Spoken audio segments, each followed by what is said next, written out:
Thank you very much. Thank you for coming to our event tonight as part of the Norwich Science Festival. Quick show of hands, how many Norwich City fans have we got in? It's great to see so many admitting to it, isn't it, Gossy? That's good at the moment. The good news is we've got Jeremy Goss here, and I know you will all know who he is, but for those that don't, we'll get him to introduce himself in a moment.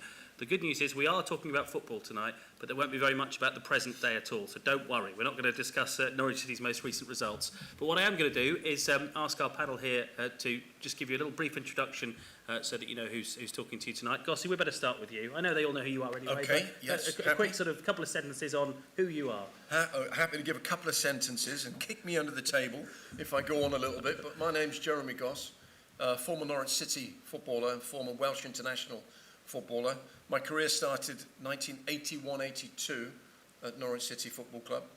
I'll go on and talk about maybe a little bit of rejection prior to my time at Norwich City later on in this conversation. And I left in 1996 to join Hearts in Scotland, Heart of Midlothian.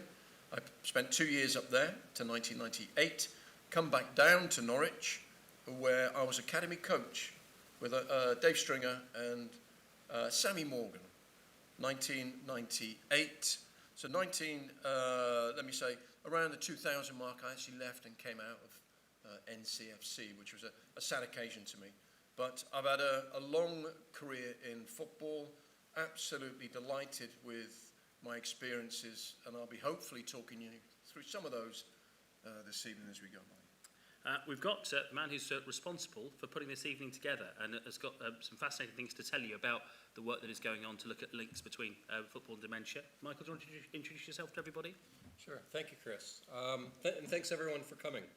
My name is Michael Gray. I'm a reader in rehabilitation neuroscience at the University of East Anglia. Prior to coming here, I was at the University of Birmingham, and you can tell from my accent that I'm not from here. I'm actually Canadian. I played about 15 minutes of football in my life. I fell, broke my collarbone, and that was the end of my football career. But I grew up playing ice hockey in Canada. That was the big sport for me. We're here to talk about concussions, so I'll tell you a little bit about my concussion history and a little bit about, it'll lead into why I do this work. I actually had 3 concussions that I know of as an ice hockey player. One of them, I remember sitting, laying on the floor, looking up at the lights in the rink, and my father standing over me asking how many fingers I could see. I gave him the right number, and he allowed me to play on. Taking it back to football, another big reason that I do this work, I'm here in Norwich, is that I have 2 young sisters that had really promising football careers in Canada, for as good as a team in Canada could be anyway. One had 11 concussions and had to retire, and another one had 17. So that's really, there's a personal motivation for me for why I do this work. Well, if you're going to tell us that the old "how many fingers am I holding up" trick isn't reliable, then that throws out everything we thought we understood about football and medical science, doesn't it? We've got Ellen with us as well. Ellen, just explain a bit about your role in the SCORES project. Sure, thanks, Chris. My name's Ellen Boucher. I'm a PhD student working on the SCORES project, which we'll come to tell you all about in a moment. Outside of academia, I'm also an amateur football player, and I've got experience coaching kids in East London as well, which was one of the many reasons that I wanted to get involved in this project in the first place. That's your panel for this evening. We've also got people tuning in on YouTube as well, and at the end there'll be an opportunity to ask any questions. So if you're watching the stream tonight and anything occurs to you, then stick a comment on, and we've got someone watching that, and we will take some questions later on. Michael, we'll start by saying that there was supposed to be another member of the panel with us this evening, wasn't there? She's unable to join us, and you can say as much or as little as you want about that, but we have got a video message that I think it's important we start with, because I think this puts in context a lot of what we're dealing with this evening, doesn't it? Thank you, Chris. Yes, in just a moment you're going to see Freya Holdaway, who unfortunately couldn't be with us tonight, but she did send me a video, and I'll let Freya tell her story.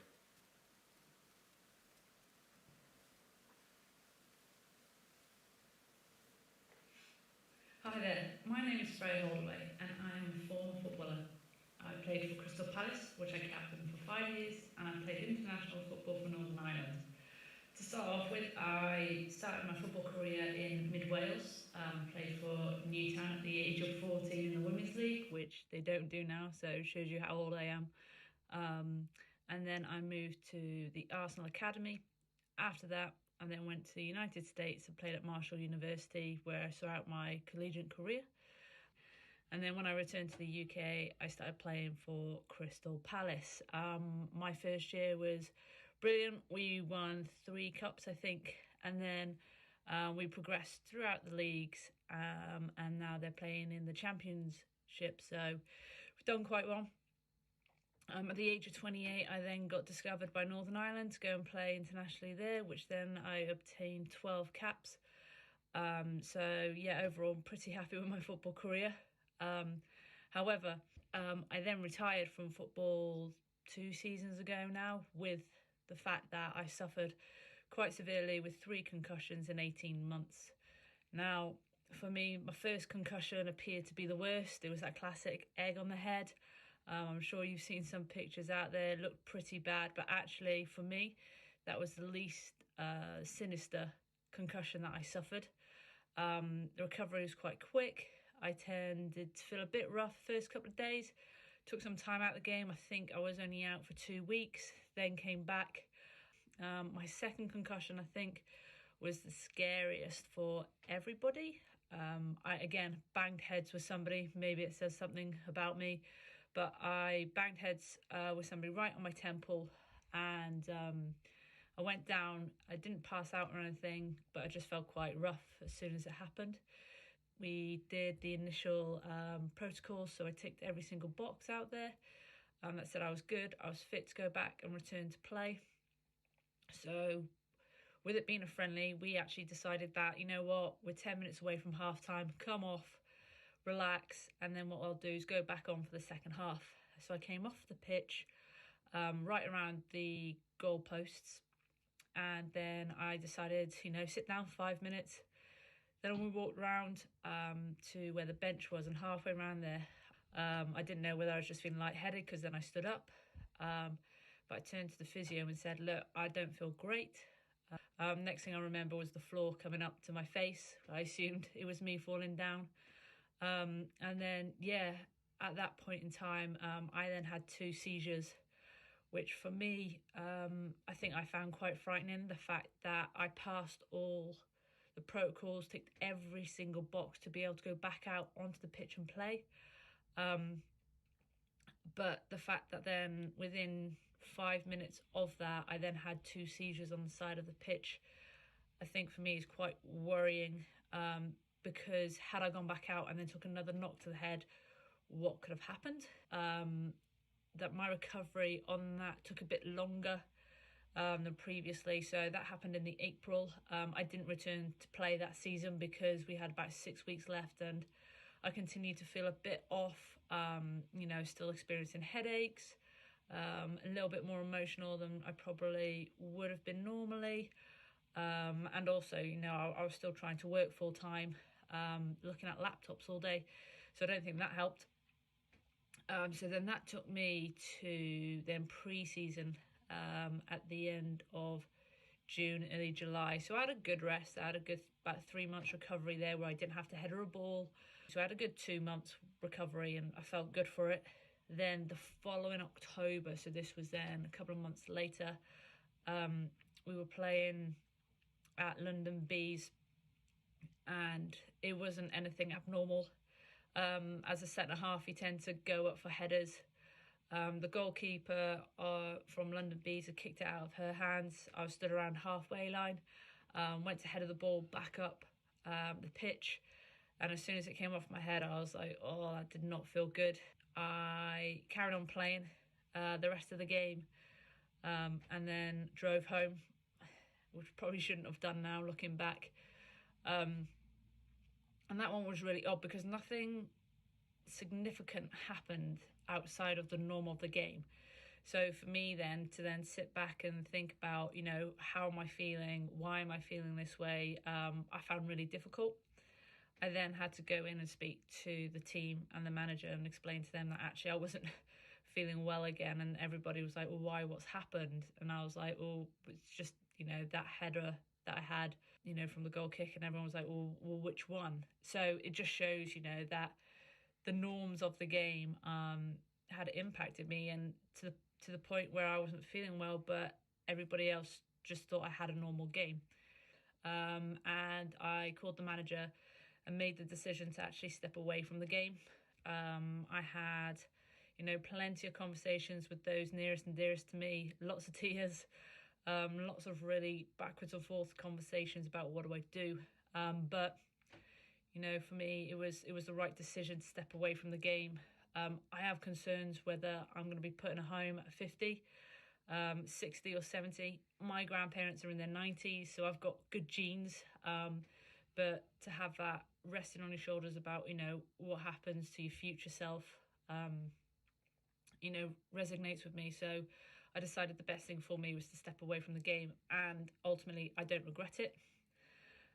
Moving forward now, I'm involved with the Scores project. I want to help those youngsters who were in my position, who don't have the confidence or the knowledge to step away from the game and say, no, this isn't right for me. But also, I'm a massive believer in an educational piece around what the severity of concussions, bring and how they impact not just your playing career, but your life.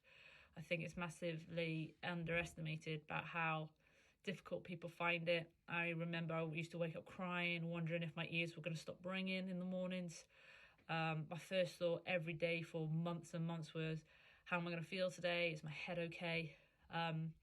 So for me, I think personally, I want to take care of those at 20, 21, 22 who don't have the confidence to go and say to a manager, actually, I don't feel well today, or my head's not right, or, coming back from recovery quicker than they should.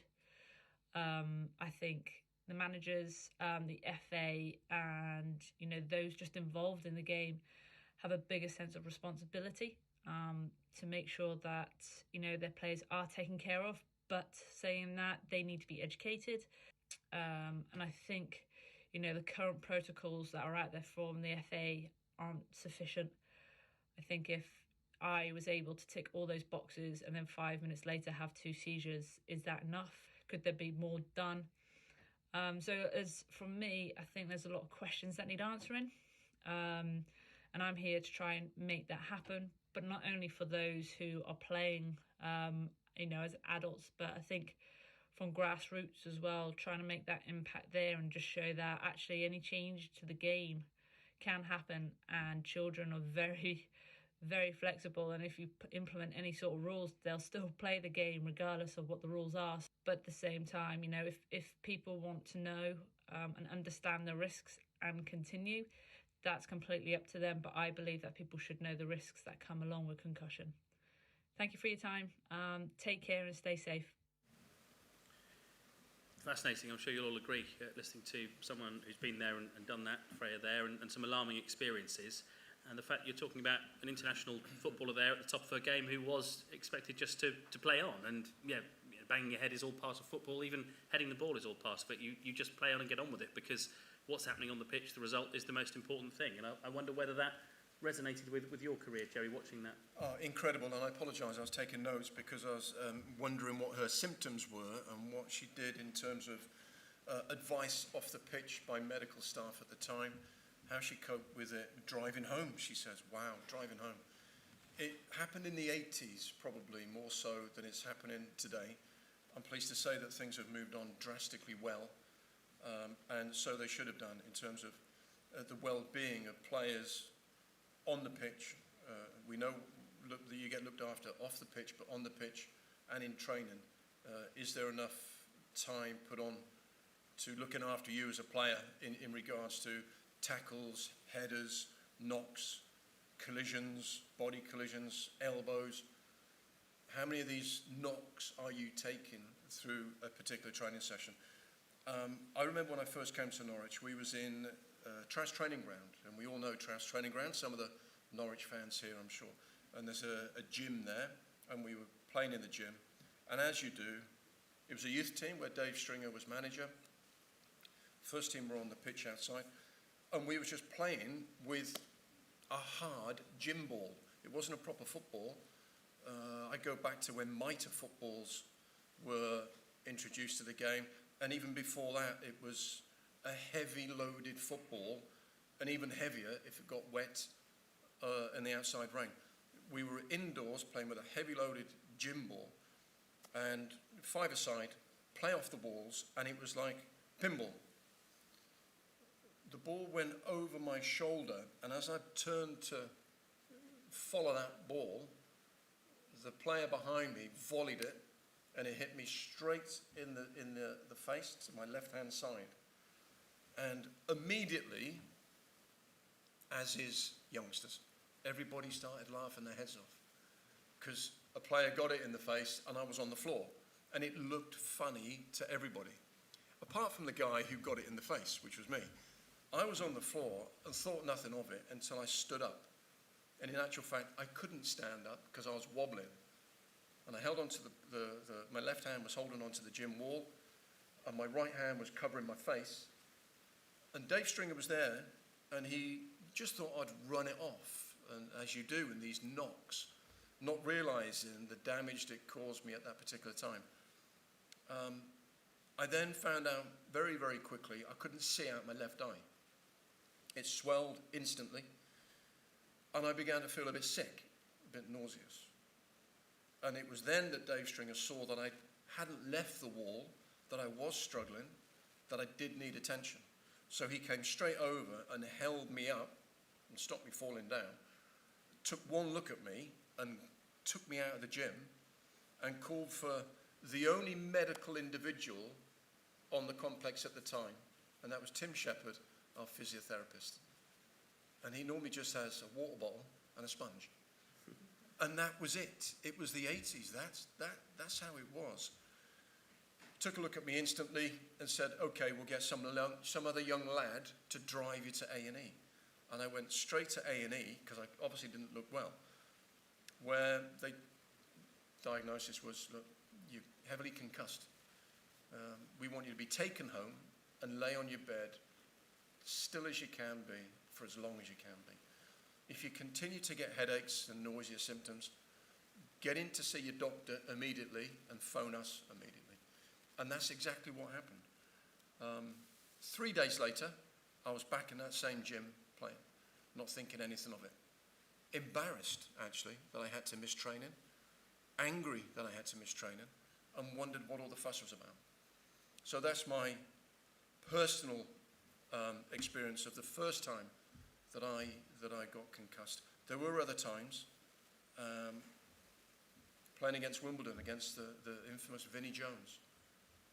We all know who he is and how strong of a player he is, and he surrounded his game on physical presence.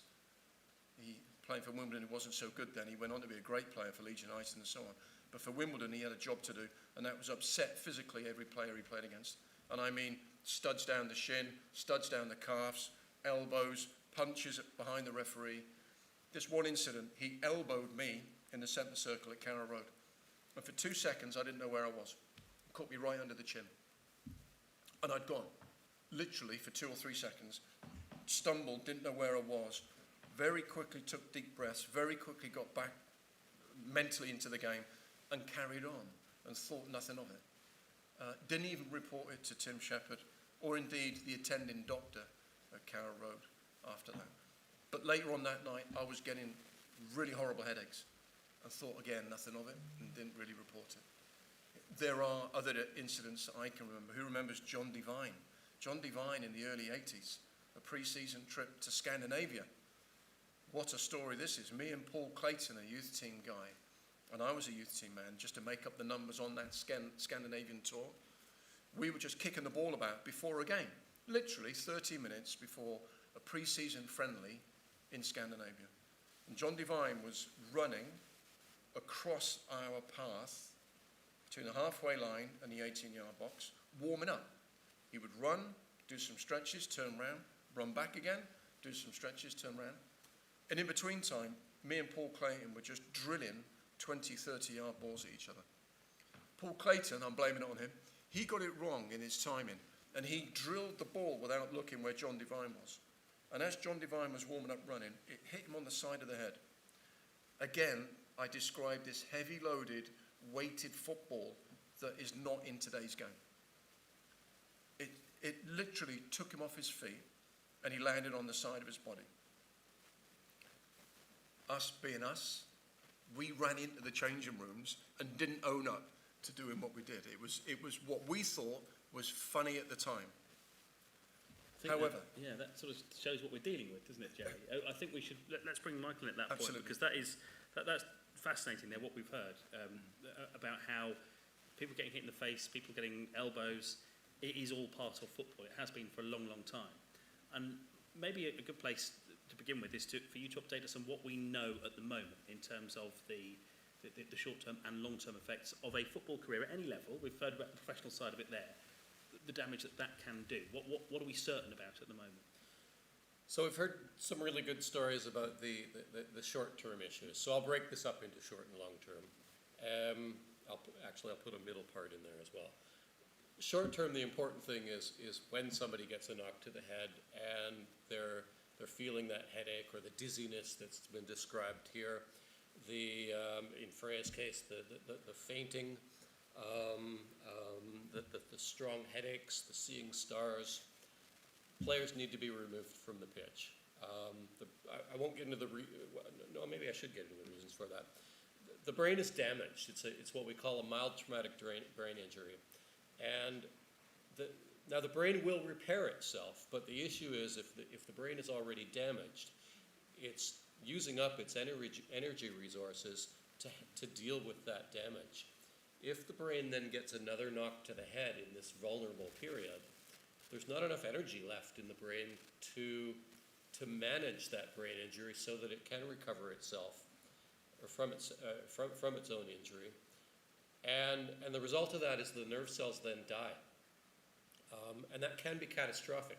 Some of you may have heard of this fellow called Ben Townsend, a young 14-year-old rugby player who sustained, we think, one concussion in the first half of a rugby match,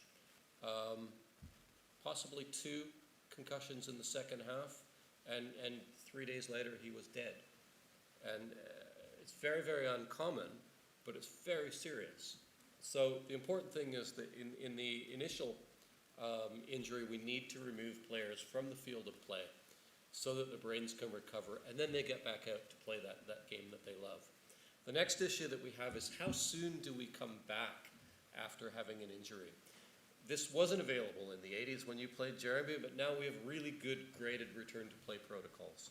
We've got a fairly decent idea of what we need to be doing and how people need to progress to get back into the game. The challenge is that that's used at the professional levels, that's used in some amateur clubs, but it's not used at all for recreational players. This is not filtered down to the rest of the game. This is actually something that I'm working on together with the UEA Health and Social Care Partner Network or partnership.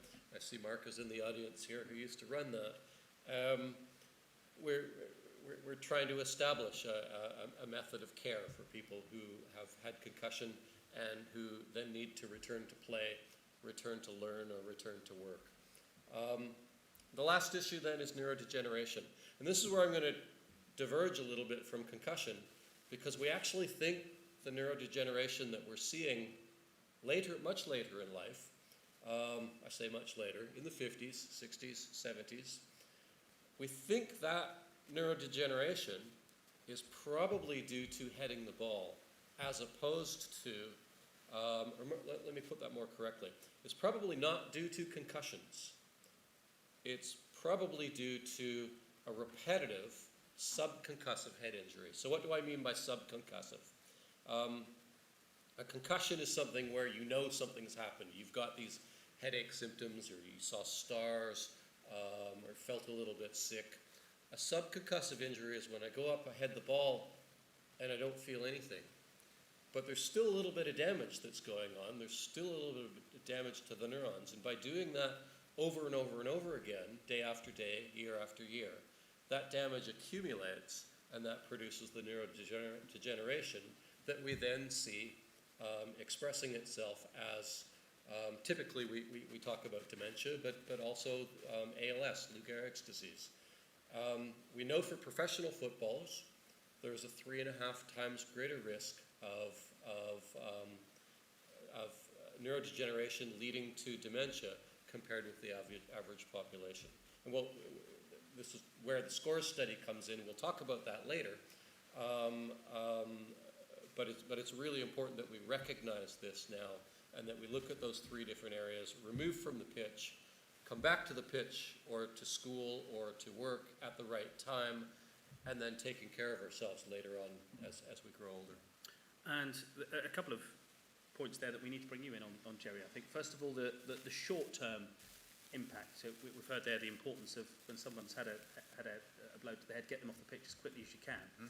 In the professional game, there's going to be resistance to that, isn't there? Because we know how important the 3 points are on a Saturday, or the cup tie is on a Saturday. If you've got a manager who's got a key player who's got a knock to the head, you used the phrase earlier on, run it off. That things have improved, you're right, but how difficult would that have been in your day to say, look, I don't feel like I need to come off? You couldn't have said it, could you? No, absolutely not. Impossible. Sign of weakness. Sign of someone who's not good enough, someone who is not strong enough. If you're a youngster, sign you're not grown up yet, you're not a man enough to take it. Now I go back to when pre-season training was up Mousehold, and Mel Machin and Ken Brown used to get us hopping up sandbanks, not just once, twice, but 50 times. He used to get us running around Mousehold until you were sick. If you were sick, they picked you up, they kicked you up the backside, and you ran again.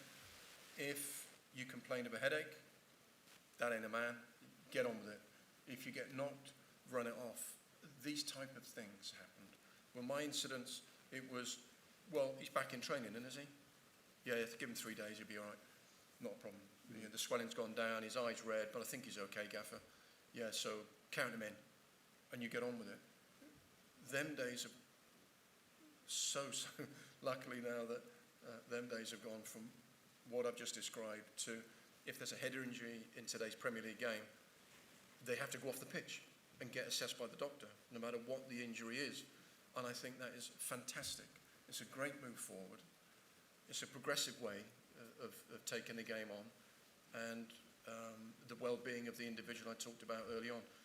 It's essential that this person is taken care of or examined by the doctor, not just a physio or someone who thinks he knows about first aid, but a doctor, a qualified individual. And that happens in today's game. There's less heading in today's game. Of course there is. Michael, you've touched on that one-off bang, a collision. In my case, a ball in my face where it just bang. But the repetitive heading and the repetitive knocks through elbows, fists, whatever it was, because you were allowed to do that in them days. Of course, you're not allowed to do that now. But players, centre-halves, used to go up like this and leverage their way up and use their arms to lever themselves up higher, and their elbows would be in across shoulders and faces and heads of the opposition. Nothing wrong with that. And if you didn't win the ball, the manager and the coach would give you a row to say you should have won that ball. So he's physically trying to really have a go at the opponent. And if you keep doing that, how often do you keep having to do that before the individual suddenly falls over? Or 3 days, 6 days, 10 games later, he's suddenly complaining of headaches at home, just sat watching the telly. But there's an obvious reason why that's happening. The repetitiveness and the neurodegenerative issues and symptoms that he then experiences is due to the continual heading or knocks. I mean, heading, Chris, we were practicing heading in training every single day. And this was out of the keeper's hands. This was a 30-yard up in the sky. It bounces down over the halfway line, and you've got to head it. With an old, hard mitre football in the wintertime, it's not an easy thing to do. So how do you feel about, not so much that side of it now, but how do you feel seeing footballers who were the generation before yours now, those that were your coaches? You've Duncan Forbes, we've had here very sadly recently, Martin Peters, Chris Sutton's dad, Mike Sutton. The generation before you, we are now seeing have some severe problems and some very high-profile ones as well. Yeah. Football gave you a great life. goals against Bayern Munich. You're on Twitter today scoring a goal against Leeds in the Premier League, a tremendous volley. We all love Jerry Goss. We all love Norwich City. It's why we're all here. It's a game that does so much for so many people. Thank you, Chris. But the trade-off for that could have been, we don't know, but it could have been severe health problems in later life. Now that you've seen that happen to so many others before you, how do you feel about it? Concerned, worried to a certain degree, not to lose sleep, but concerned. And that's why when Michael approached me, I jumped at the chance of being part of your study and Michael's team study, because I need to know, I want to know if there's any long-term damage, and if there is, and there will be, I wanted to find out very quickly what to do with it, how to cope with it, and how to prepare for it. That's why I'm in that particular study. But also, I say the word worry, I often wonder what happens later on. I finish my career like many other players do, and you just move on, and you get older and you grow older. And suddenly you think, crumbs, I can't remember the name of that guy. I can't remember that place I've got to be. Or how many miles have I got on the clock? I don't know, I saw that the other day and I can't remember it. There's certain things that I think to myself, I used to be able to remember that. I had a better memory then, but I haven't got a better memory now. Is it just growing older, or is it through football?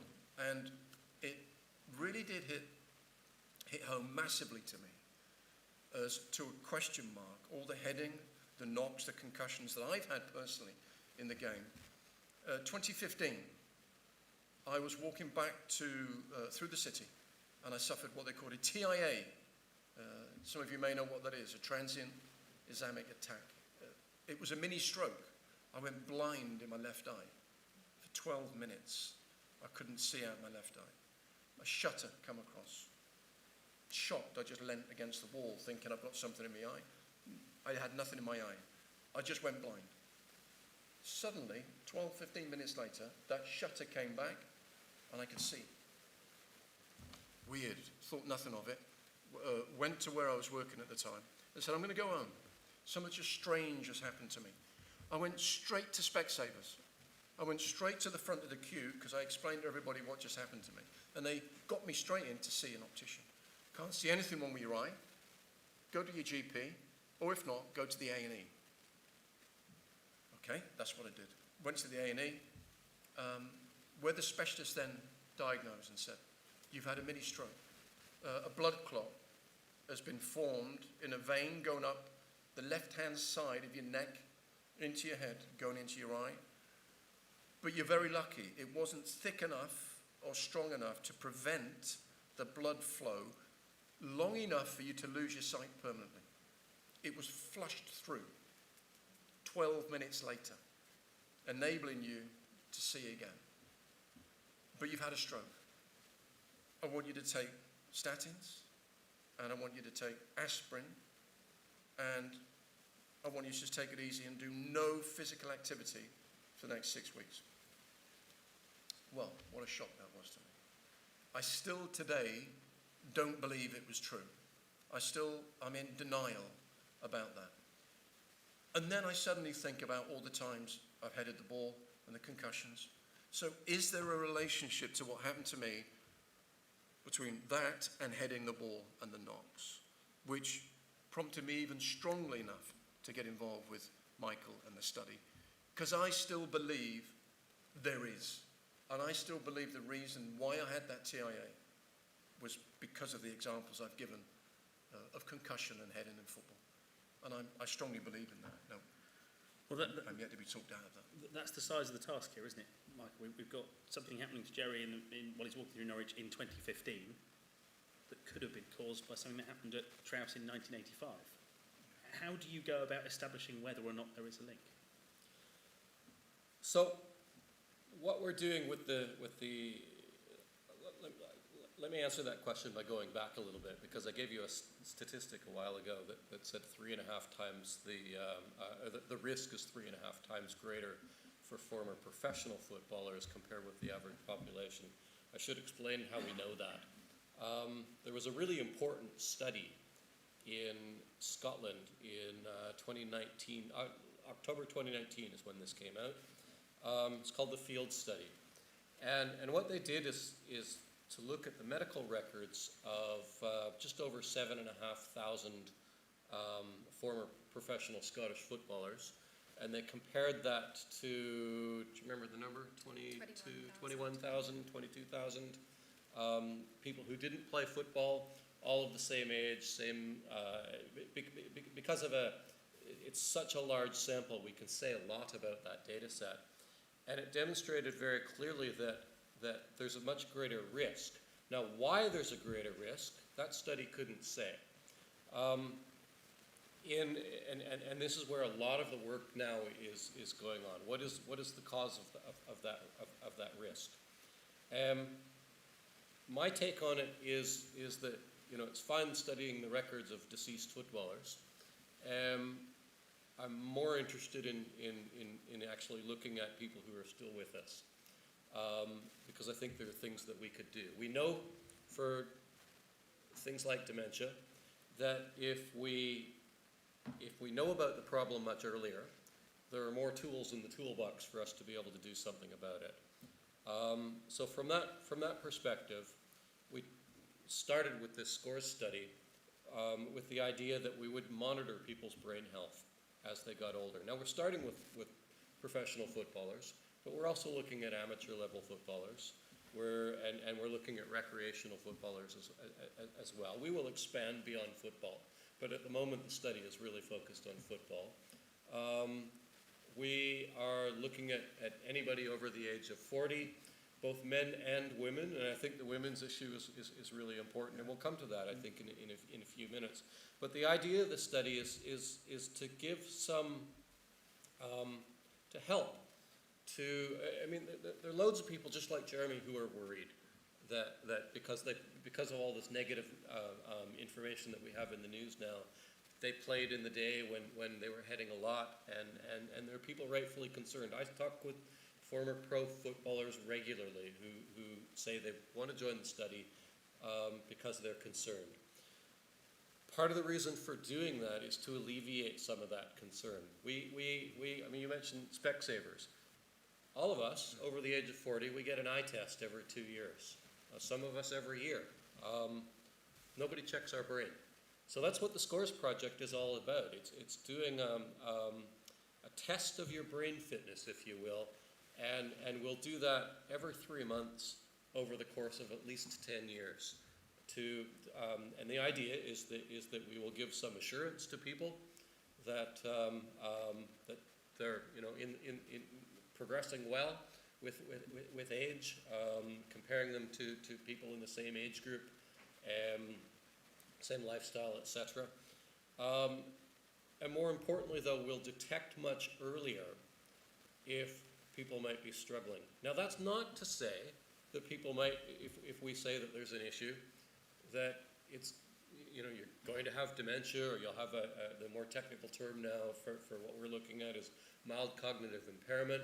That doesn't mean that at all. What it means is that it's time to go and see your GP and get a full physical examination, look for any of these signs, and then just be aware that we detected there might be some issues, and we follow it a little bit more closely.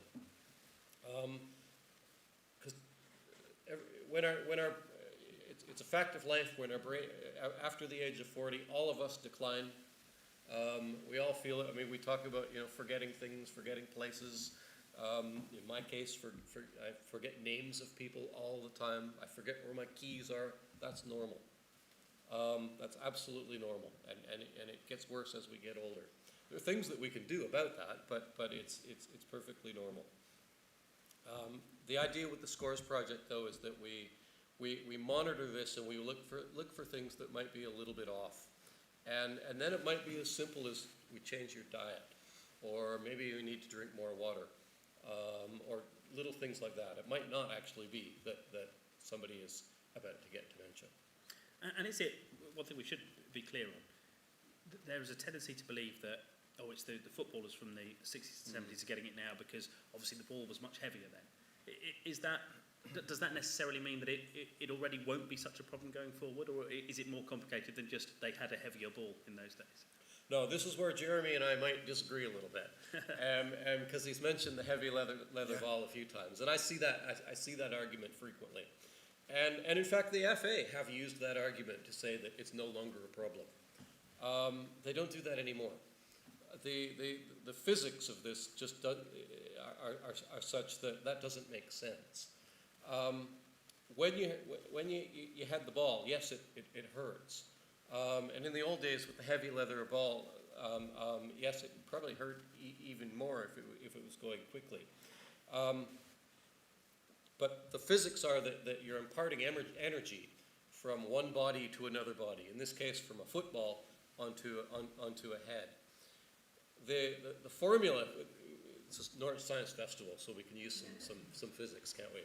The formula for that, the energy that's imparted is 1/2 times the mass times the velocity squared. Just repeat that, Michael. Let me just set that down. 1/2 times the mass times the velocity squared. So, yes, the ball today is, it's actually not lighter. It's the same weight that it was before, but it's drier. It doesn't get wet. And of course, yes, when it got wet before, it was heavier, definitely. When you're kicking that old heavy leather ball, when it was wet, let's assume that you were kicking it at the same power that people today are. That's probably not right, but let's say that you were. Because it has mass as well, it will be going at a slower speed. So they're kicking the balls now at a much higher velocity or a much higher speed than in the 1980s with that heavier ball. And remember, I just said that the formula is 1/2 times mass times velocity squared. So if I double the velocity, that's much more of an impact than even doubling the mass. So there's a physics challenge with that argument. Yes, it felt more, but the energy may actually be more with the newer ball. The other thing that I'll say is that each time your head comes in contact with another object, there's a little bit of damage, and we're not all the same. You might go up for a header and you'd be perfectly fine. I'll go up for the same header at the same speed, hit it exactly the same way you do, and I'll come away from it with a concussion because we're different. Our physiologies are different.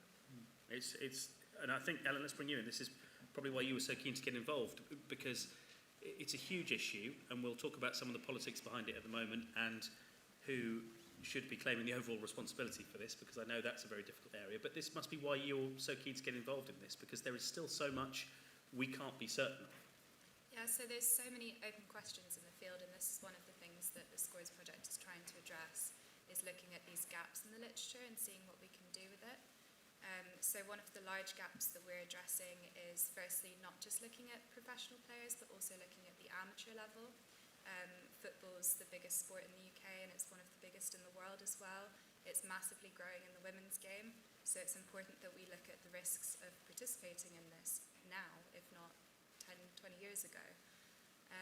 We're also looking at how we can study female athletes as well, which is quite novel within the field, particularly for the long-term effects in female athletes and female former footballers as well. And so we're hoping through the work that we're doing that we'll be able to answer some of the key questions that are still remaining in the field. I suppose it shouldn't be a surprise given the difference in media attention, but women's sport and women's football in particular, there is a lot less effort gone into that in terms of this sort of research than there is men's down the years, isn't there? Yeah, so it was something that really engaged me when I first started this project. Around the time that I started was when the field study results came out, and it surprised me that they hadn't included females at any level in their study. So then I learned as well that females are more likely to be diagnosed with dementia than males across the globe. Female athletes are more likely to sustain concussions than male athletes, and female athletes are more likely to sustain more severe and prolonged symptoms of concussions as well. So when I learned all of this, it just hit me like a brick. Why are we not including female athletes in this field of research? So that's something that I feel really strongly about, that we're including within the Scores project. And it's important to say, isn't it? We've talked about the impact on Jeremy's career and training. We had the video earlier. What about your own grassroots career? You talked about being a footballer and training youngsters now as well, and you've done that in East London. Have you come across incidents where you've thought that doesn't look good? Yeah, so I have very luckily never had a concussion. I have unfortunately witnessed a few in fellow teammates. I remember when I was playing at university, I witnessed one of our teammates going down with a head injury, and she had seizures on the pitch, and so that was quite a serious consequence. And was that impact with the ball or with another player? Impact with the ball, yeah. And she fell to the ground and had seizures and was taken to hospital afterwards. So knowledge of concussions and witnessing them have always been around as I've been playing. And through training to be a coach, I've also always wanted to keep the player welfare of my players at the forefront of what I do. And if we have this question here about whether football is safe for our players, I don't see how, as a coach, I can make informed decisions about how I'm training my players. When you're learning to be a coach now, and the coaching qualifications that you have to do, how much is this mentioned? Not necessarily just head injuries, but the sort of medical well-being of a player, because it's important, isn't it? It is important. So I did my FA Level 1 in 2017, and since then I know that there have been additions to the Level 1 qualification concerning concussions. It's then up to the coach themselves to engage with that part of the course and make sure that they're implementing it within the clubs.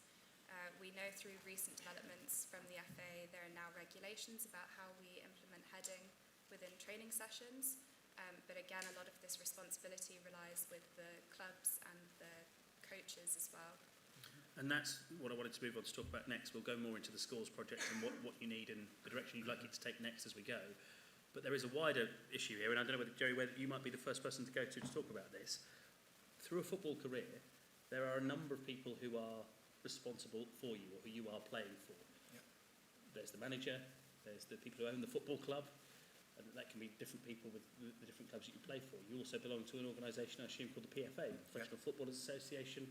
Football is overseen in this country by the Football Association, in Europe by UEFA, in the world by FIFA. That's 6 different organisations, different sets of people I've talked about already, who you are playing under the auspices of. So which of those do you think is responsible for your well-being as a professional footballer? Well, the immediate answer, I think, is the club that you represent. It has to be. That club, the club. Norwich City, for example. You come under the guidance of the physiotherapist, first of all. If there's any issues that are beyond him, you come under the remit of the doctor, and so on and so forth. But if anything is seriously happening, then the football club have got to be seen to be protecting your mental health and well-being in any way, shape or form to the maximum. Even more today, because it is a strong topic of conversation and a concern, I must admit. So it is that. If I step away from the football club, they then have no responsibility for me. And you then, paying your subs every single year to the PFA, come under their jurisdiction, or indeed their help and their support mechanism. Mick Maguire played for Norwich City. He was the PFA representative for Norwich City. And when I left the football club, I made many a phone call to Mick Maguire, who represented the PFA and gave me advice on, in this case, a move to either Hearts or Charlton. And he was acting as an agent for me that I didn't have to pay. And that was the benefit of the PFA. If I had retired through injury, he would advise me accordingly. If I wanted to retrain and restudy, the PFA would then give me advice on where to go, what's an option for me, and indeed they would help payment of that particular course I would go on, being part of the PFA all my life. I don't know where I step outside the PFA and go to any kind of European agency come overseer. I would have thought it would remain totally with the PFA, although I can go, and I have been, to the Welsh FA. Having represented Wales, I've had, for example, 2 injections into my back from Norwich City. I've had 3 injections from the Welsh FA medical staff into my back. So there's the complication I represent Wales, I'm playing for Wales, I'm injured at the time for Wales, so the Welsh have given me the injections, although I'm still playing for Norwich City. So there was a fine line I crossed, but they took on that responsibility. So there are FAs, the Welsh FA nationally, the PFA, which is the main overseer, and of course the football club. But you are right in bringing it up, because as a player you haven't got a clue. Well, and this is why we are at an interesting point, because we've mentioned several different organisations there who are all interested and all should be interested in, you know, the ongoing health of the people that are playing for them in whatever way that they are. But that can work in another way as well, can't it? In that there's a lot of opportunity for buck passing here as to who should be responsible for what. And I wonder what you are finding as this issue, which people have been talking about for a number of years now, as this issue gets more media coverage, as it gets more and more well known, what sort of response are you getting from those in authority in the game? And we're talking football. I know you're doing other sports as well, but from a football point of view. It's changed a lot for the better, and I'm really pleased to say that. When I first started in this business about 10 years ago, there was a lot of passing the buck. When I spoke with authorities in football, the general theme was, well, it's rugby's problem. When I spoke with people in rugby, the theme was, well, it's American football's problem. We don't have a problem. That was really the way it worked. Things have changed significantly now, and the FA have brought in some interesting rules. I think they're moving in the right direction. There's a lot of room for improvement there, but that's been important. And I think that the FA, for the well-being of their members, have begun to do quite a lot in the area of dementia, but only, in my opinion, only because of the efforts of people like Don Estel, who have been speaking with the media, or Chris Sutton as well. People that have been keeping this issue in the forefront in the media. Because one of the things that I've found, unfortunately, is that football bodies in particular tend to say a lot in the media when there's a big famous person getting a concussion, so that they'll run out that news cycle. Or unfortunately, when someone passes away, and we've had a number of those recently, you'll see them saying all the right things, and then they go back to the same old. So we have a long way to go, but it's much better than things were 10 years ago. And there are two things going on, really, aren't there? One is that you've got groups you would like to think in an ideal world, organisations would like to support you, would like to fund it, would like to know what's going on with their members. At the same time, and I don't know whether anyone's ever admitted this to you, there's a risk, isn't there? If you discover a definite link, and that people like Jeremy Goss and thousands of others who play professional football, if you discover a link that the job that they were doing for 10, 15, 20 years was in fact bad for their health, there must be a fear within football and all sports of what comeback there is, whether you're going to get generations of footballers who are going to want some recompense for what they've been put through. Is that a concern in the game, do you feel, whether anyone's actually ever said that to you? Nobody's ever said that to me officially, but yes, I absolutely get that impression that perhaps one of the reasons that we're not getting any support from the FA or the PFA is that they're a bit worried about what we might find. And I think that's not the right way to look at it. I think the right way to look at it is to take the stance, for example, that the Football League Managers Association has taken. Richard Bevan, the CEO of the League Managers Association, is absolutely phenomenal in his support of his membership, of his former football managers. Health and well-being is at the forefront of what he does. He was one of the first people to come on board with our project, and he's given us a small donation to keep us going. We've not had that success with the PFA or with the FA or with the Premier League, and yes, we've asked them all repeatedly. it's a struggle, and I don't know why we're having such difficulty. Let's bring you in, Ellen, on this, because you're clearly a big football fan. You played football, you coach football. You are doing something that you feel you are trying to do research on for the right reasons. What is your reaction to this resistance that you seem to be getting from those in positions of power in football? I mean, I think it's a bit of a shame because, like I've touched on before, when I coach and get the opportunities to do that, looking after my players is so important to what I do. And I don't really understand how, as a coach or as a player, we can participate in this game without knowing the full risks of what we're doing. And so for me, what I would hope to see is professional bodies giving their players and their coaches as much information as possible so that they can actually train in a safe manner. There's some interesting soul searching that has got to go on here, isn't there, Gossie, from all sports, and particularly we've talked a lot about football tonight because you're here, and that's the main reason why you're here and we're discussing it. But having a wonderful professional football career, doing all that you did, if you were doing yourself damage at the same time, was it all worth it, I suppose, is the question that a lot of footballers are going to be asking themselves, aren't they? Because you had this wonderful life. Yeah. If there's this payoff, do things have to change? Do we have to stop heading the ball in football ultimately? Some people have mentioned that. Or do we just have to say, look, this is a risk you have to be prepared to take to have a professional career? I think as a player, you want to do the best you can and go as far as you possibly can as an individual with your skill set and your ability. And you push yourself every day, physically and mentally, to get to the next level. And there's a lot of resilience to learn. There's a lot of rejection to learn about. There's a lot of hardship coming your way through verbal aggression in a changing room. It's a selfish game. It breeds selfishness. There's no doubt about that. That's a proven fact that footballers are selfish individuals. And plenty of examples on that one. But also it's a team sport. There's a collectiveness. There's a togetherness.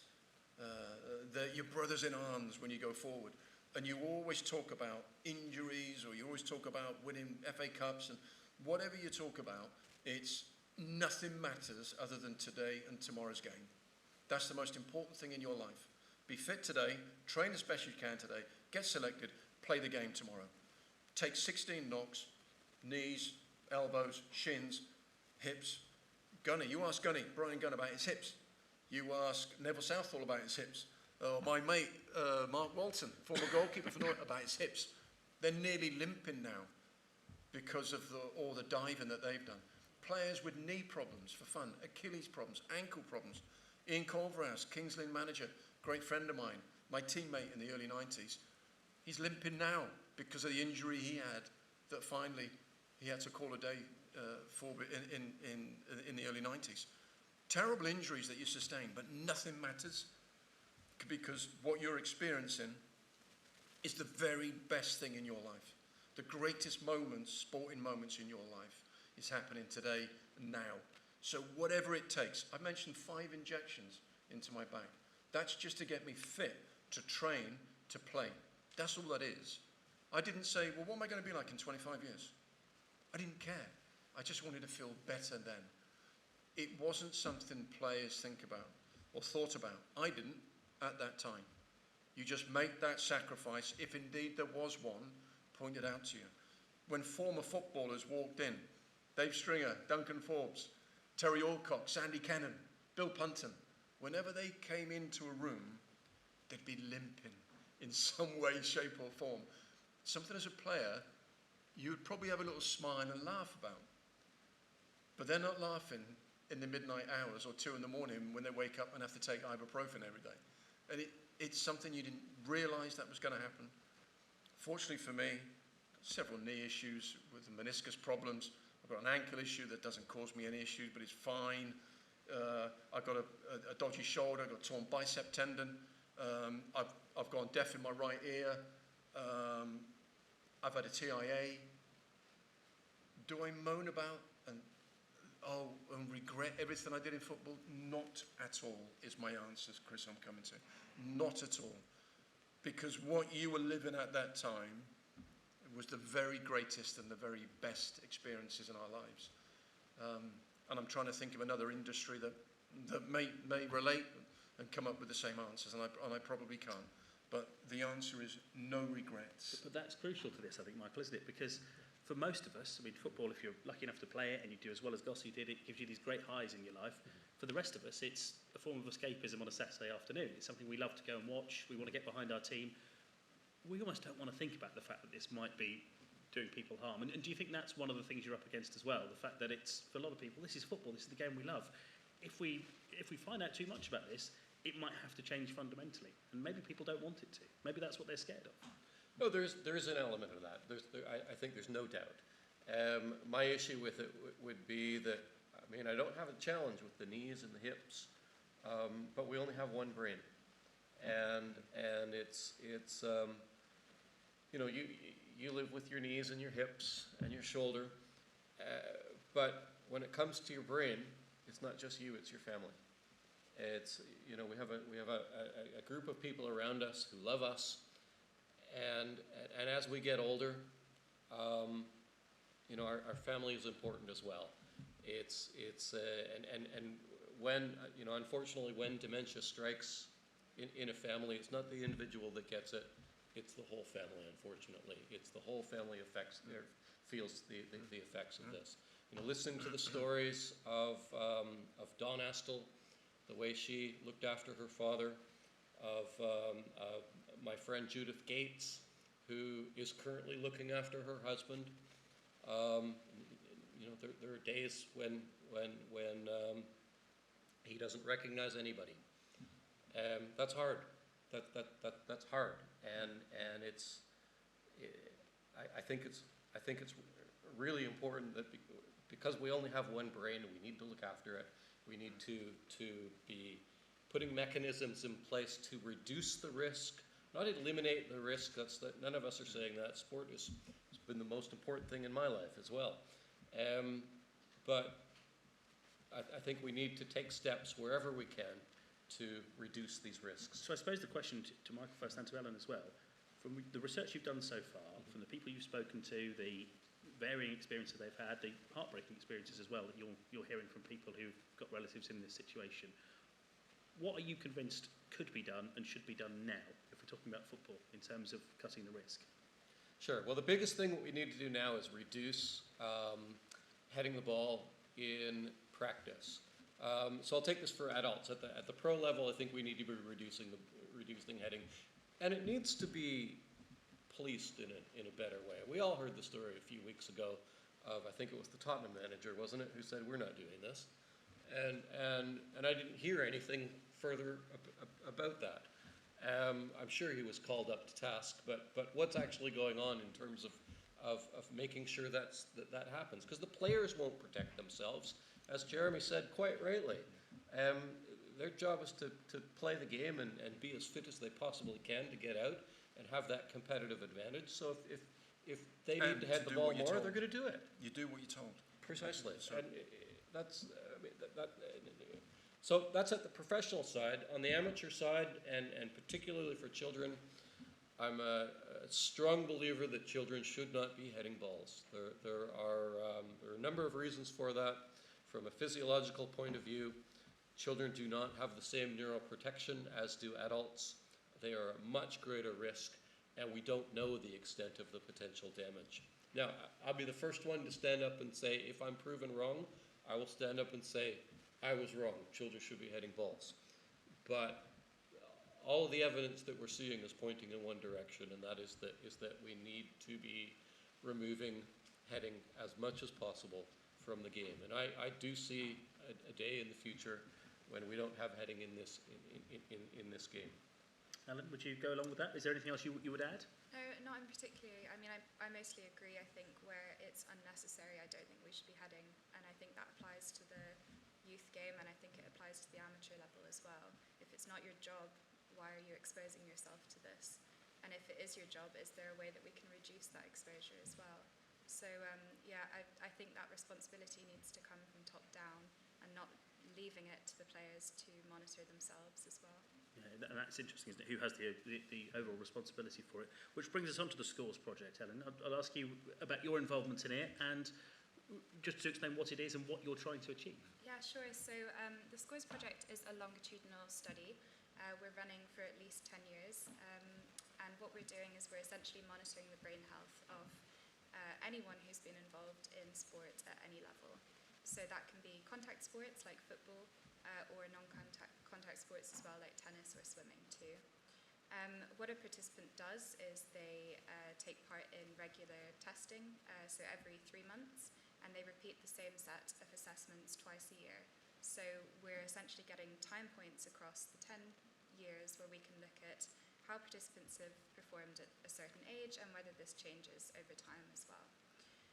It's completely online, so participants can do it from the comfort of their own home on their laptop as well. And at the moment, we've been running for just over a year now, and we're continuing to run hopefully for the next 9+ years. What sort of tests are you doing? Are you able to tell us? Yeah, so we're looking at brain health quite generally. So we're looking at 3 different domains of how we measure brain health. So the first one is cognitive testing, which is things like thinking tasks or reaction times. We're also looking at behaviour, so we're looking at impulsivity and aggression as well. And we're looking at mental health as well, which is really important. So we're taking regular measurements of depression and anxiety as well. How would you sum up where you are at the moment with the schools project, Michael? Because you've talked about trying to get it funded, trying to get backing for it. That is a constant battle as well as actually doing the research, isn't it? Yeah.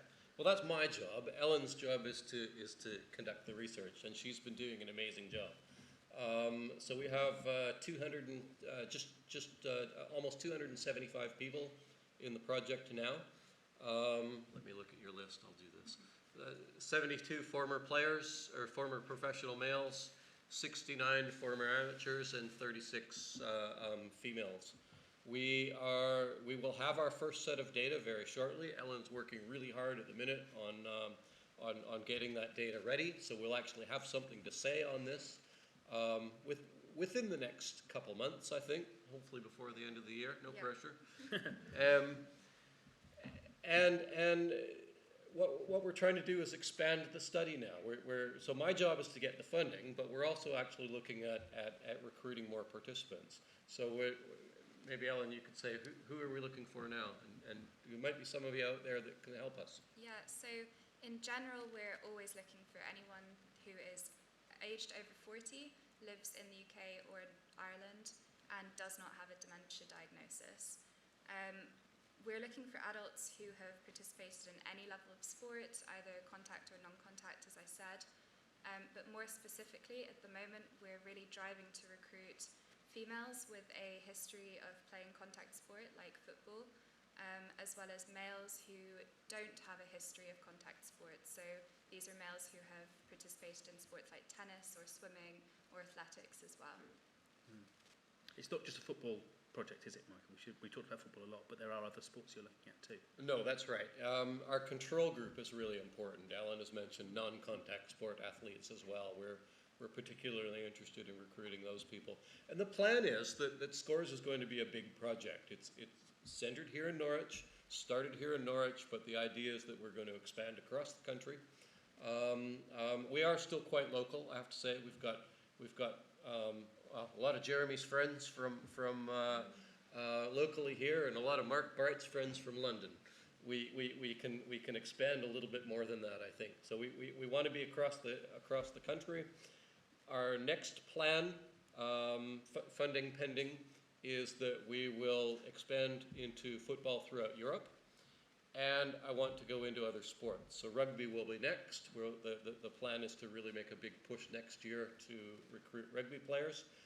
And then I want to get into North America. And we're actually having some discussions right now with another group about working with them to expand into the United States. And what we're hoping is once we can do that, we'll really be able to explode into American football and some of these other contact sports. It does seem, reading the news stories as and when they come up, you mentioned how these things come and go from the news cycle, but rugby does seem to be the sport as much as football, if not even more so now, that is beginning to take a look at itself and has got a number of former players reporting their symptoms and what they are now going through.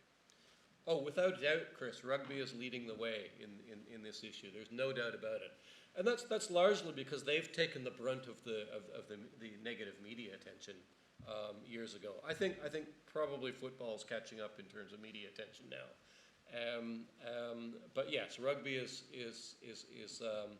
has been and continues to be at the forefront of the concussion education programs for their people and for how we manage concussion on the pitch.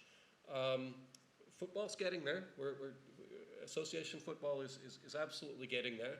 I know that the two medical directors talk with each other regularly, and a lot of the lessons learned from rugby football are now actually translated into association football. Joey, when you meet with your old teammates, do you talk about this sort of thing now? Are you a bit more aware of it now? They're aware of it because of the high-profile names that have unfortunately lost their lives. I mean, 5 players from the 1966 World Cup team have lost their lives through dementia. The high-profile guys here, Chris Sutton's dad, naturally, Duncan Forbes, naturally, it is a concern. It's a talking point. It's not a laughing matter. We're very concerned about it. We're delighted to be part of the study. And I must say the testing of the study is brilliant.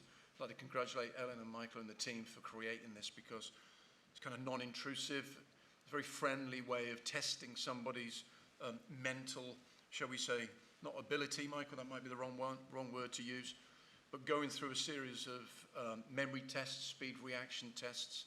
I actually look forward to them. They are quite daunting sometimes when I think, oh no, I've got to go through another test. Especially when you've got to try and memorize 8 random, 9 random, 12 random numbers, and you, oh no, I can't even remember my own phone number. It's sometimes difficult, but really, it's like a I magnetate towards it is what I'm trying to say, because I know the results are being captured, they're being studied, analyzed, and they're going to be delivered back to us, our results, for the first time very soon, which we're looking forward to. And I think the important thing, this isn't a case of, as Michael mentioned earlier, Jeremy, guess what? We've actually come to the conclusion that you're going to develop some sort of neurodegenerative symptom in the future and then go on to have dementia. That, I don't think, is where the project sits. As Michael rightly said, there could be a close one-on-one conversation and a recommendation to take the topic further with your doctor is where we want to go with that as well as. I do disagree with you, Michael. I don't think football heading the ball will leave the game. I think it remains in the game and will do. Massive advocate of reducing the heading in training, naturally. Changing the rules for youngsters, naturally.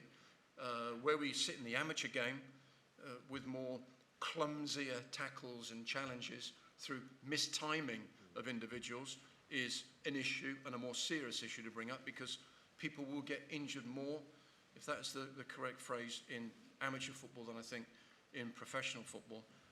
And the other thing I was going to mention, slipped my mind, it will come back to me sooner or later, but the whole idea here is someone like myself can suddenly say to himself, I went blind in one eye because I had a TIA. I've gone 70% loss of hearing.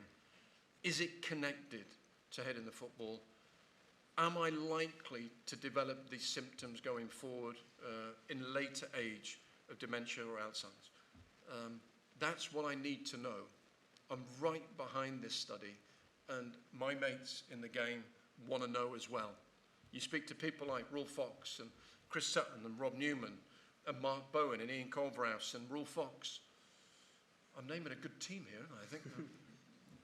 You speak to these guys, even Darren Huckabee, Grant Holt, Adam Drury. These chaps want to know. It's an obvious thing, if I can call that thing, that they want to be prepared for in the future. And it's studies like this that we all applaud and we get right behind and back as much as we possibly can. And we want the governing bodies to back as much as they can as well. And as much as what we can deliver, I'm sure Norwich City Football Club are right behind the subject matter too, because they know how serious this is. And last thing, this isn't a blame game. I'm not trying to point fingers at somebody. I don't want my sons later on in life to go to the PFA or Norwich City Football Club and sue them or take them to court as a modern day rugby player is doing with the RFL today and his group, this isn't what it's about for me. It isn't a blame game. Them days are gone. What's happened. We've enjoyed our experiences, but can we be prepared for what may happen in the future? And Michael and Ellen and their brilliant project and study is taking us that direction, so thank you. Well, it's important stuff. We've got a few minutes left. I wonder whether there are any questions. I know we've been streaming on YouTube today. I wonder if anyone in the audience wants to ask a question about anything you feel we've missed or anything you'd like a bit more information on. Feel free. We've had a few come in on social media.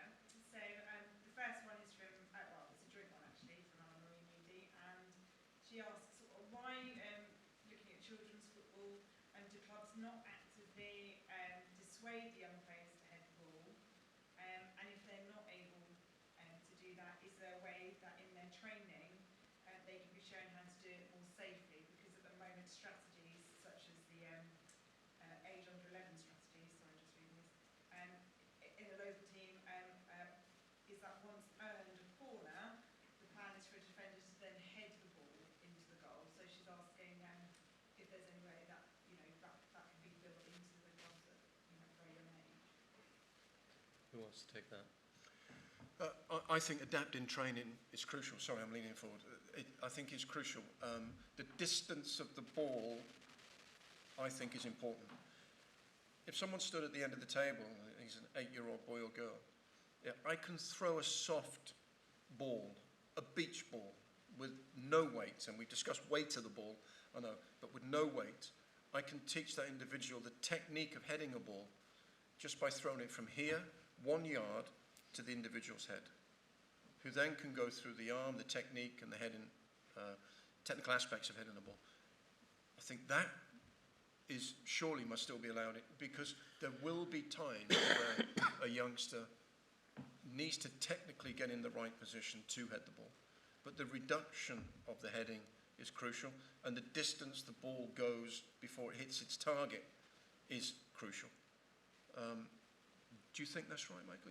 I think that's right. Am I in the right lines there? I agree to an extent. I don't think we should have heading of balls for really young children. Full stop. I think that's got to be removed from the game. I know that the counter argument is, well, if we don't teach children to head the ball, later on in life, when they do start to head the ball, they won't know how to do it, and they'll become even more injured. That's not a great argument. And the reason I say that is that in Canada, ice hockey, body checking was removed from kids under the age 14 and under about 20, 25 years ago. And I would argue that Canada still fields a pretty good ice hockey team. We can check just as well as anybody else, I would argue. So those skills can be learned. I think the key, and this is where you're driving at, Jeremy, the key is, can we implement training techniques or improve our training techniques so that we don't actually get the harder head impacts? And I think I'm with you there. We can actually do that. We can with much softer balls. That's absolutely possible. My recommendation always for parents when they ask questions like that is, if you have your son or daughter playing on a team that insists on heading the ball, I say find another team. There are coaches out there who take this really seriously. Unfortunately, there are some coaches out there with young children who think that, well, we'll just get a competitive advantage now, because if I train my kids how to head the ball, it's still allowed in match play. So, so we'll train the kids to do that. What I think the FA needs to do, personally, is remove heading the ball for children in match play in the same way that is done in North America. Can I quickly go back on my point and agree with you totally, because I made that stupid remark of an 8-year-old as an example. I agree that why an 8-year-old needs to head a ball is beyond me. I'm talking maybe 12, 13, Ellen, are you agreement on that, where you suddenly develop more and you learn more about the game? Is that the right age group that you think that we should be introducing technical heading? I mean, it's hard to answer because we don't know, and the is still changing so much at that age, especially as children age into teenagers as well. So at the moment, with the research that we don't have a cut-off age where we can say, okay, 11 is not safe, 12 is safe. So, I mean, as a researcher, I'm always going to say we need to have more research, but we actually do need more research in this field to be able to address this.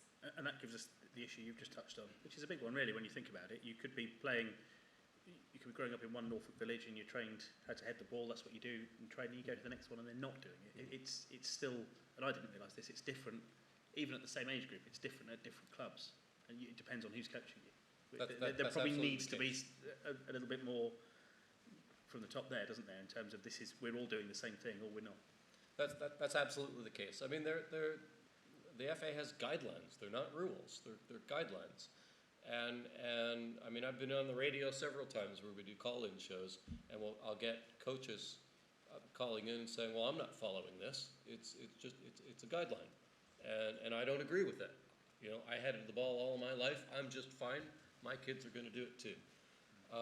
This is what we're up against, unfortunately, and it's I think it's incumbent on the football authorities to change, to make these rules in the same way that has been done in the United States, so that heading the ball is not allowed in either practice or match play for young children. And then, as we learn more, phase it in with newer and better techniques. I think we should be doing it that way. But I think without those rules, if it's just guidelines, then we can choose to follow a guideline or not. It's a little bit different with a rule. We've certainly seen that over the last 18 months or so in this country, haven't we, with the difference between a guideline and a rule and the way people will take it. Any other questions from the room? Or we've got one over here. Yes. If you actually find a link between heading and dementia, which obviously is a big thing, do you think heading should be banned automatically? It'll take. So I do think that we shouldn't have heading. I am one of the people in that camp. I've seen enough to convince me that this is enough of a risk that we shouldn't be doing it. It's going to be, so I liken it very much to the smoking debate. So those that are old enough to remember this, well, when I was a child, smoking was still debatable.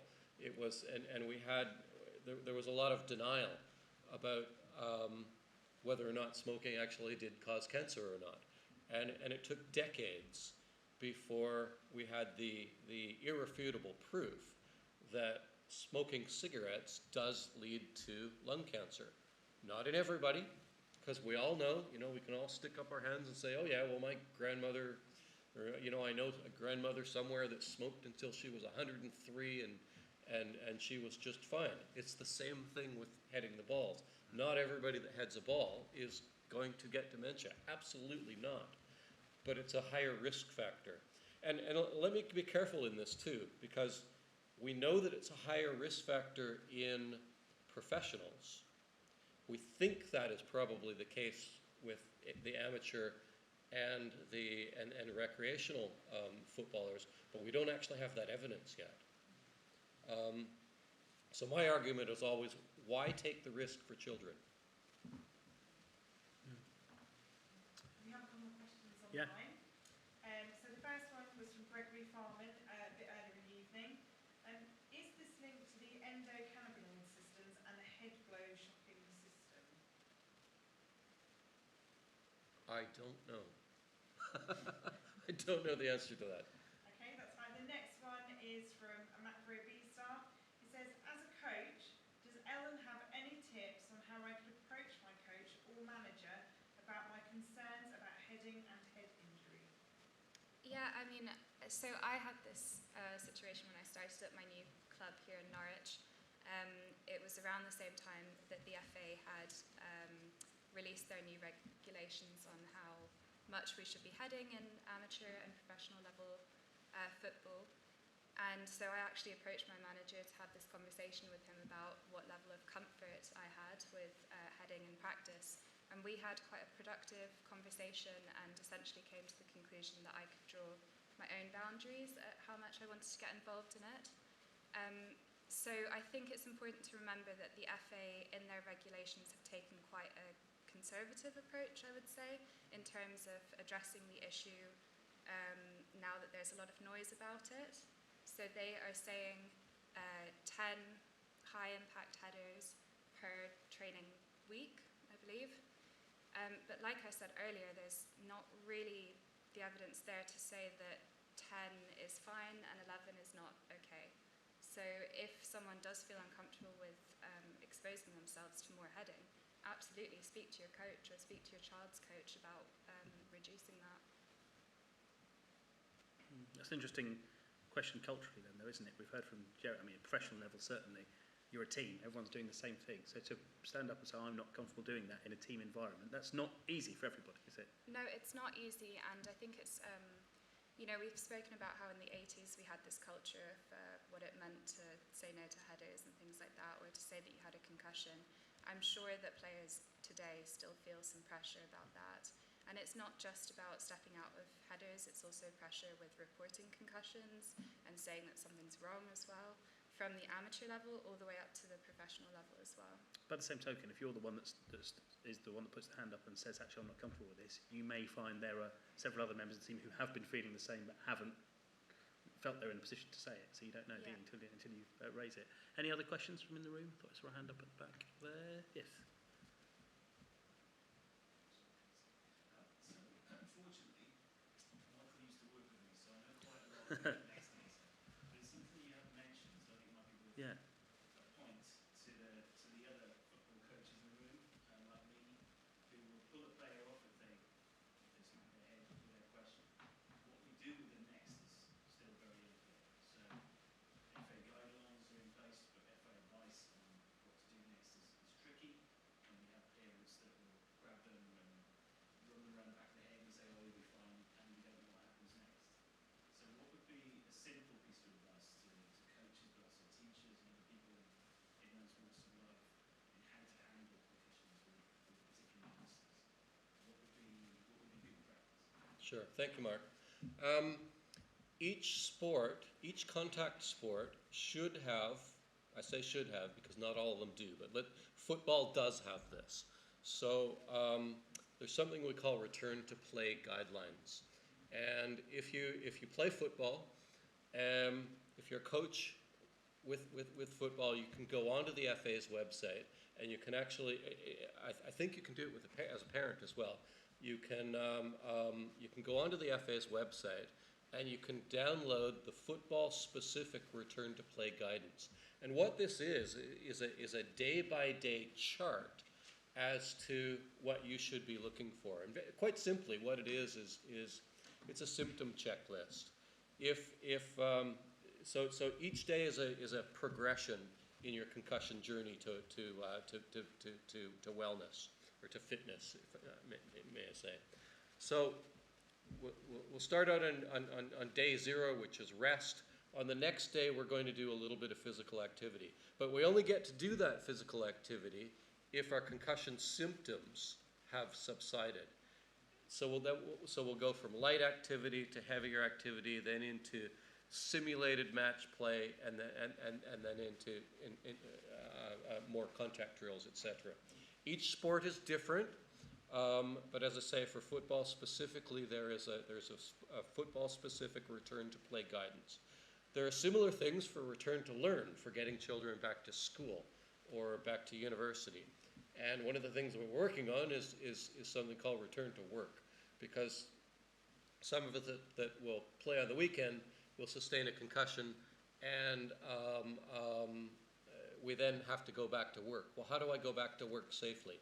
We heard Freya talk about she had her concussions, but then she was at work during the day because, despite the fact that she's a professional footballer, at least the women then, they probably still do, they have full-time jobs as well.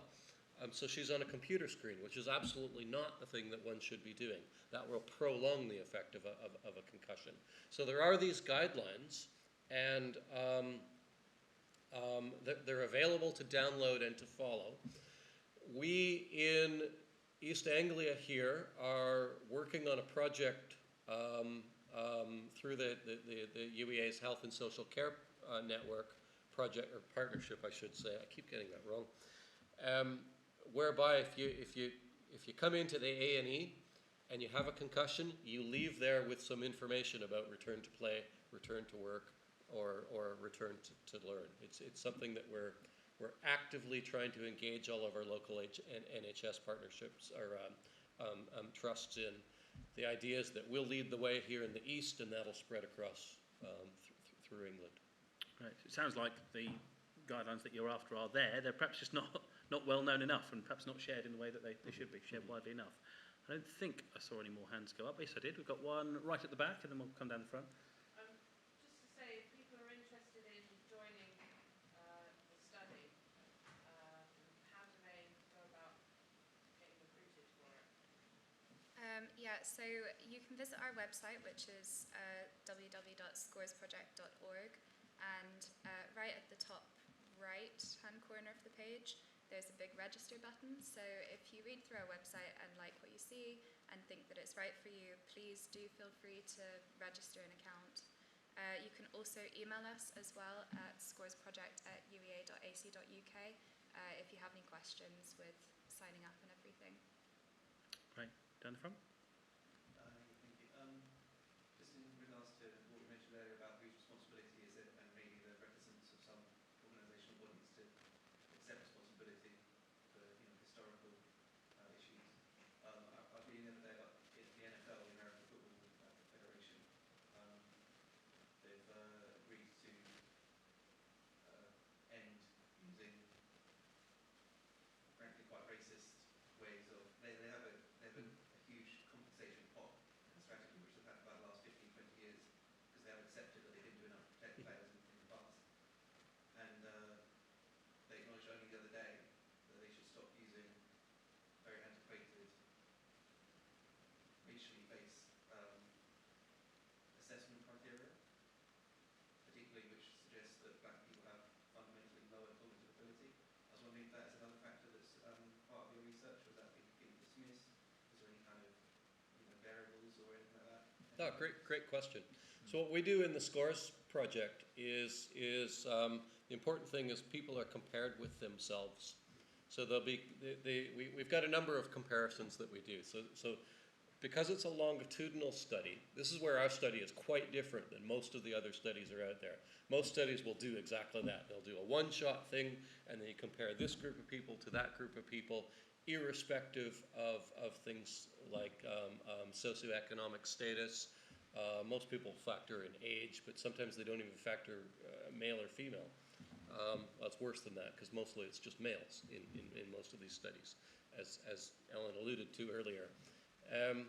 What we're doing is we are specifically looking at comparing individuals against themselves over time.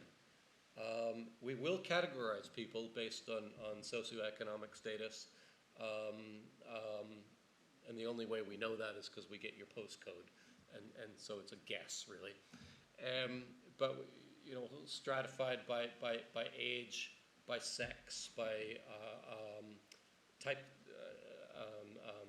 type of sport that you played, what position you were in. So we're looking at all of those different things. So the race issue, I think, isn't an issue for us because we're not making those kinds of comparisons. But it's an important point that you raised.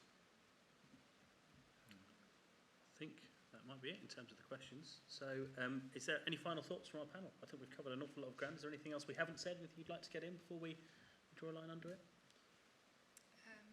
Sorry, just that if you're interested in participating, please sign up because you'd be very welcome. And I'd just like to finish then by saying a really heartfelt thank you to you, Jeremy, for joining us early, Oh, it's a pleasure. for being such a help And for Chris for coming and doing this. There's sadly no compensation other than a drink maybe later tonight. They're doing this on their own, on their own time, and I really appreciate the two of you for helping us with this study. Thank you for the invite, because we've all... You should be congratulated for what you're doing. It's absolutely brilliant. And you more than me have seen friends and people you've interviewed. Very sad things happen to them. So I think it's in everyone's interest to... There's an obvious link, there's an obvious interest from former professional footballers, certainly here from Norwich City, who's supporting this project and this study, I should say. I'm learning more and more as I go along as well. Not only am I ambassador for Norwich City Football Club, which I'm proud to shout and scream from the rooftops, I'm also corporate relationship manager at Age UK Norwich. And one of the services it provides is daycare, a respite for carers, relatives and friends with dementia. So once the individuals come in to the Marion Centre, they are incredibly well taken care of. And one of the projects that they run through is the Reminiscing Project. And one of those underneath that topic is Still on the Ball Reminiscing Project, which we all go to Carroll Road, and the individuals with dementia suddenly start remembering games, football matches, goal scorers, and I'm part of the conversation. So I'm learning that reminiscing is a great way of not escaping this dementia thing, but it delays the onset. And I'm also learning that the food we eat, the drink we drink, the exercise that we take later on in life, again, delays any onset. And that's a crucial point that we haven't discussed tonight, maybe. But am I right in saying those things, Michael, that we can do things, even if there is a diagnosis? We can delay this by looking after our bodies more than what we are. Exercise being one of those, naturally, the food and drink. But the reminiscing really captures my imagination, because I'm speaking to people about the early 80s, and I'm going through the Dave Stringers and the Terry Alcock days, and they remember them. And that really inspires them and motivates them, and it brings a great smile to their face, and that's something I'm proud to be part of as well. So that was the only really thing I wanted to add, Chris. Gossie, always a pleasure. Michael, keep up the good work and keep us informed with it. And Ellen, great to meet you as well, and still playing as well. So do you want to mention the team that you play for? Are you playing at the moment? So I'm playing for Thorpe St Andrews here in Norwich at the moment. Excellent. Well, good luck for the season. Thank you. And Gossie, thank you. Thank you Michael, very thank you. much, Ellen, Chris. thank you very much. Thank you. Thank you, everyone. Thanks for coming. Thanks a lot.